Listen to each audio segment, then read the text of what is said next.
আসসালামু আলাইকুম রহমতুল্লাহ। সেদিন একজন আমাকে একটা সুন্দর প্রশ্ন করেছেন, সেটা হলো যে স্যার, পুরুষের কেন প্রস্রাব ঝরে না, শুধুমাত্র মেয়েদের কেন প্রস্রাব ঝরে?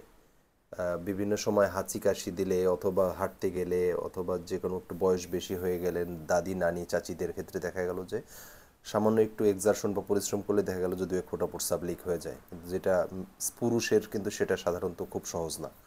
এটা আসলে খুবই একটা যৌক্তিক প্রশ্ন যে আহ, পুরুষ মেয়েদের দুজনেরই তো মানে সমান অধিকার, সব কিছুতেই সমান, সুতরাং যদি প্রস্রাব ঝরে তাহলে পুরুষেরও তো সমানভাবে ঝরা উচিত। কিন্তু দেখা গেল যে 99% ক্ষেত্রে মেয়েদেরই প্রস্রাব ঝরে, পুরুষের তেমন ঝরে না। এর যদি ব্যাখ্যা বলা হয় একদম খুবই সহজ, যে আমরা জানি যে আমাদের প্রস্রাবের নালীর ঠিক উপরেই আছে আমাদের প্রস্রাবের থলিটা, যেটাকে আমরা ইউরিনারি ব্লাডার বলি। ইউরিনারি ব্লাডারে যদি কোনো কারণে চাপ হঠাৎ করে বেড়ে যায় অথবা প্রস্রাবের রাস্তার চাপ যদি হঠাৎ করে লুজ হয়ে যায় তাহলেই তো ইউরিন লিক হবে, এটা তো একদম বেসিক কথা।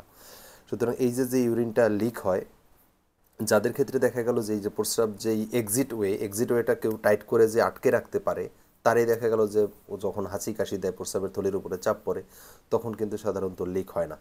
এখন এটা পুরুষের ক্ষেত্রে কেন বেশি সিকিউর, এখানে ব্যাখ্যা হলো পুরুষের হলো এই প্রস্রাব যে আটকে রাখার যে ক্যাপাসিটি এটা দুইটা থাকে, এটাকে স্ফিংটার বলা হয়। পুরুষের একটা ইন্টারনাল স্ফিংটার থাকে, একটা এক্সটার্নাল স্ফিংটার থাকে। ইন্টারনালকে এই যে আমাদের যে প্রোস্টেট গ্রন্থিটা থাকে, প্রোস্টেট গ্রন্থিটা উপরে যেখানে ব্লাডারের সাথে মিট করে সেই জায়গাটাকে আমরা ব্লাডার নেক বলি। এই ব্লাডার নেকটা দেখা গেল যে সেখানে কিছু মাসল ফাইবার থাকে, সে নিজে নিজে স্কুইজ করে বন্ধ হতে পারে আবার রিল্যাক্স হতে পারে। যখন আমরা প্রস্রাব করি তখন এটা রিল্যাক্স হয়ে যায়, সুতরাং আমরা স্মুথলি প্রস্রাব করতে পারি। আর পুরুষ এবং মেয়েদের দুজনেরই কমন আরেকটা স্ফিংটার থাকে, সেটাকে বলা হয় এক্সটার্নাল স্ফিংটার।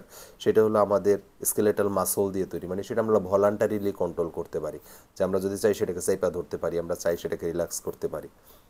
তাহলে দেখেন যে পুরুষের যেহেতু ইন্টারনাল স্ফিংটার একটা আছে, এক্সটার্নাল একটা আছে, আর মেয়েদের শুধু একটা এক্সটার্নাল আছে।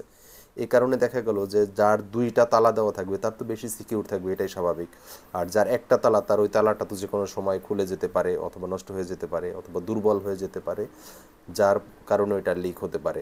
এ কারণে দেখা গেল যে পুরুষদের ক্ষেত্রে উপরের স্ফিংটার যদি কোনো কারণে একটু দুর্বল হয় নিচেরটা দিয়ে সেটা কভার করে নিতে পারে, অথবা উপরেরটা দুইটা একই সাথে কাজ করে সেটাকে বন্ধ করে রাখে সব সময়। এ কারণে পুরুষের সহজে ইউরিন লিক হয় না। এখন এমন কন্ডিশন হলো দেখা গেল যে পুরুষের ক্ষেত্রে প্রোস্টেট গ্রন্থি অপারেশন করে ফেলে দিল, যেমন ক্যান্সার হয়েছে, তাহলে কি হবে? পুরুষের ক্ষেত্রে ইউরিন লিক হতেই থাকবে, লিক হতেই থাকবে। তখন কি করতে হয়, পুরুষের ওই যে যে নিচের যে স্ফিংটারটা ছিল, পুরুষ তো ওইটার উপরে বেশি ভর করে থাকতো না, কারণ পুরুষ জানতো উপরেরটাই ভালো কন্ট্রোল করে। কিন্তু দেখা গেল পুরুষ যখন আস্তে আস্তে নিচের স্প্রিংটারটাকে আবার ব্যায়াম করে করে এটাকে শক্ত করে ফেলে, মানে স্ট্রং করে ফেলে, ওই ব্যায়াম করাটাকে পেলভিক ফ্লোর এক্সারসাইজ অথবা কেগেল এক্সারসাইজ বলে।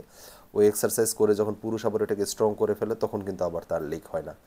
এ কারণে আমরা যখন প্রোস্টেট ক্যান্সারের রোগীর অপারেশন করি, অপারেশন করার কিন্তু ইনএভিটেবল একটা কমপ্লিকেশন হলো যে তার ইউরিন লিক হবেই, কারণ তার দুইটা স্ফিংটারের যে গুরুত্বপূর্ণ একটা ছিল সেটাকে প্রোস্টেটের সাথে আউট করে দেওয়া হয়। সো বাকিটা দেখা গেল যে তার যখন থাকে সে লিক হতে থাকে, আস্তে আস্তে সে ট্রেনিং করে করে করে করে এটাকে স্ট্রং করে ফেলে, তখন আর তার লিক হয় না।